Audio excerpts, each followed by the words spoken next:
안녕하세요. 설 연휴 잘 보내고 계신가요? 오늘은 2월 10일 설날이에요. 어제 SOXL은 정고점을 돌파했어요. 축하드립니다. 러시아와 우크라이나가 종전론이 대두되고 있어요. 중화개미는 쌀 때 중국 전기차를 매수 중이라고 합니다. 구독, 좋아요 부탁드립니다. 어제 SOXL은 5.8%나 급등을 했어요. 장중 39.54달러까지 가서 정고점을 돌파했어요. 그래서 190% 수익 구간입니다. 공포와 탐욕 지수는 78로 극도의 탐욕 구간을 가리키고 있어요. 전고점에도 탐욕 지수가 78이었는데요. AMD 실적 발표와 함께 주가는 조정받았어요. 이번에도 저번처럼 조정받을지 걱정이 돼요. 조정받을 것이라는 확신이 있으면 일부 비중을 축소하겠지만 개인적인 생각은 이번에는 탐욕 구간 지수가 80 이상은 갈 것 같아요. 그리고 우리에게는 다음 주 21일 날 엔비디아의 실적 발표가 있어요. AMD 때의 실적 발표와는 틀리게 엔비디아의 실적과 가이던스는 좋게 나올 것 같습니다. 그때 또 한번 SOXL은 폭발적으로 상승할 거예요. 일단 저는 비중 축소 없이 다다음 주까지는 홀딩할 생각이에요. 다음 주에도 중요한 지표 발표가 있어요. 2월 13일 화요일이 중요한데요. 소비자 물가 지수 결과에 따라 증시는 한번 요동을 칠 것 같아요. 15일 목요일도 중요한 지표인데요. 그는 소매 판매 지수와 2월 필라델피아 제조활동 지수, 1월 소매 판매 지수 발표가 있어요. 16일 금요일에는 1월 생산자 물가 지수 발표가 있습니다.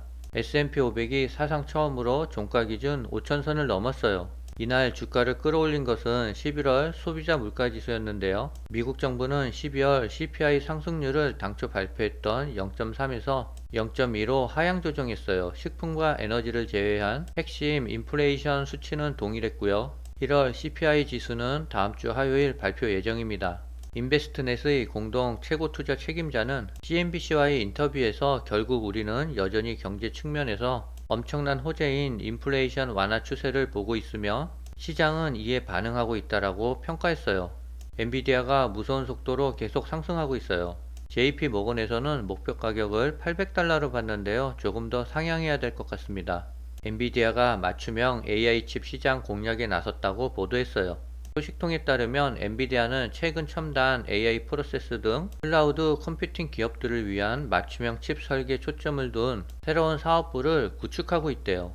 현재 엔비디아는 전 세계 AI 칩 시장의 80%를 차지하고 있는데요. 가장 많이 사용되는 엔비디아의 H100과 A100 칩은 범용 AI 프로세서 역할을 하고 있대요.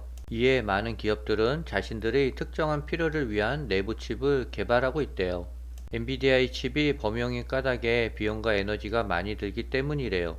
엔비디아는 자신들의 기술을 이용해 이런 기업들이 데이터 센터나 자동화, 5G 무선, 비디오 게임 등 맞춤형 AI 칩을 개발할 수 있도록 도움을 준다는 계획이에요. 지난해 전세계 맞춤형 AI 칩 시장 규모는 약 40조 원으로 전세계 칩 매출의 5%로 추정하고 있대요. 반도체 관련 계속 좋은 소식들이 나오고 있는데요. 미국 바이든 정부가 반도체 설계 및 하드웨어 혁신 능력 강화를 위해 국가 반도체 기술센터에 6조 6천억을 투자한대요. 반도체 지원법에 따라 설립되는 NSTC는 미국의 반도체 연구개발 프로그램의 핵심 연구기관이래요. 민간 연구 컨소시엄인 이 센터는 첨단 반도체 제조, 연구개발 및 시제품 제작, 신기술 투자와 인력 교육 및 개발 기회 확대 등의 역할을 한대요. 미국 상무부는 보도자료에서 NSTC는 반도체 R&D 참여 장벽을 낮춰 보다 활기찬 국가 생태계를 만들고 숙련된 다양한 반도체 노동력에 대한 근본적 수요에 직접 대응하게 될 것이라고 말했어요. AI가 점점 발전함에 따라 사회적으로 안 좋은 점도 점점 부각되고 있어요. 챗 GPT 등장을 계기로 인공지능 시대가 본격 개막하면서 줄어든 일자리 수가 지금껏 알려진 수보다 훨씬 많을 수 있다는 주장이 제기됐어요. 블룸버그 통신은 8일 미국 재취업 컨설팅 업체 챌린저 그레이앤드 크리스마스의 집계를 인용 작년 5월 이후 미국에서 발표된 것만 4,600명이 AI 관련 인력 조정의 일환으로 감원되었다고 보도했어요. AI 인력을 충원하기 위해 기존 직원을 해고하거나 AI 기술 도입으로 더는 필요 없게 된 직원들을 해고했다는 것이래요. 그러나 4,600명이란 추산치는 실제로 줄어든 일자리 극히 일부에 불과할 것이라고 블룸버그는 전했어요. 언론에 보도돼 사회적 주목을 받길 꺼리는 기업 상당수가 겉으로 드러나지 않는 방식으로 감원을 진행 중일 가능성이 크다라는 것이에요.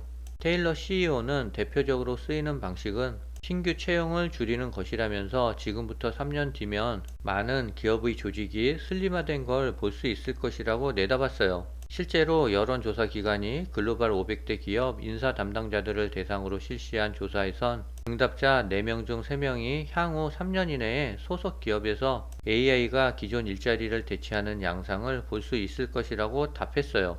챌린저 수석 부회장은 AI 도움을 받으면 1년 전이라면 4에서 5명이 할 일을 1명이 처리할 수 있다는 시나리오들이 나오고 있다면서 비록 대대적 발표는 없더라도 현장에선 이런 일이 벌어지고 있는 것이라고 말했어요. 점점 사람들이 설 자리는 없어지고 있는 것 같습니다.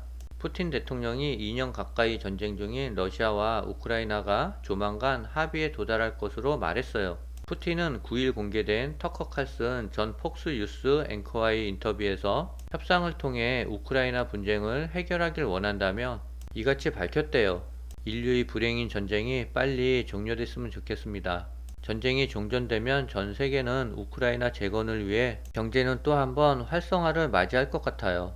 쌀때 사자 중국 전기차 2차 전지로 눈 돌리는 중학개미라는 기사가 나왔어요. 국내 개인 투자자들은 중국 증시로 눈을 돌렸대요. 중국 증시가 역사적 하단을 기록하자 중학개미들이 중국 전기차 2차 전지 종목을 주워 담기 시작한 거래요. 쌀때 사자는 저가 매수 수요가 전기차 관련 종목 위주로 급증하고 있답니다.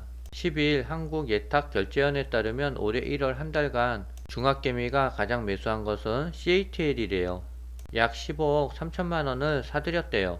2위는 엔비디아였는데요. 엔비디아는 10억 1,800만 원 순매수를 했대요. 그렇다면 중학개미들은 언제쯤 재미를 볼 수 있을까요? 란 질문에 김동원 KB증권 연구위원은 고점 대비 많이 하락한 중국 전기차 2차 전지 업체로 싸게 사려는 수요가 연초부터 몰렸다며 실제 이들 업체의 실적은 하반기에 회복될 것으로 예상되며 본격적인 주가 상승 전환은 2분기 이후가 될 것이라고 전망했습니다.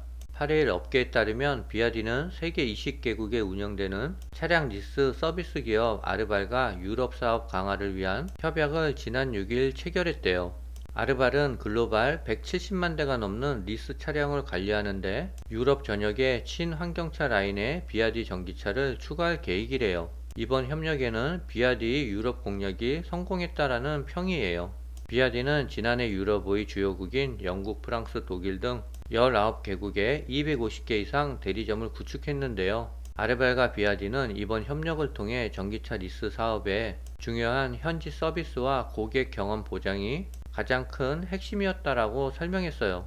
반면 미국의 대형 렌터카 업체 허츠는 3년 전 테슬라와 전기차를 10만 대 규모로 사들였지만 지난달 보유하고 있던 전기차 2만 대를 매각했다라고 밝혔어요. 허츠가 전기차 매각에 나선 것은 전기차 수요 악화와 함께 운영 비용 부담 때문이래요. 허츠는 폴스타의 전기차도 구매를 중단하겠다는 계획을 발표했어요. 테슬라의 제품과 폴스타의 제품은 비아디 약 2배에 가까운데요. 비아디는 전기차 생산과 배터리 제조까지 모두 내재화했기 때문에 내연기관 차량에 가까운 가격 경쟁력을 갖추고 있대요. 요즘 미국 증시가 계속 올라서 기분이 좋아요. 남은 설날 행복하게 잘 보내시고 오늘은 여기까지입니다.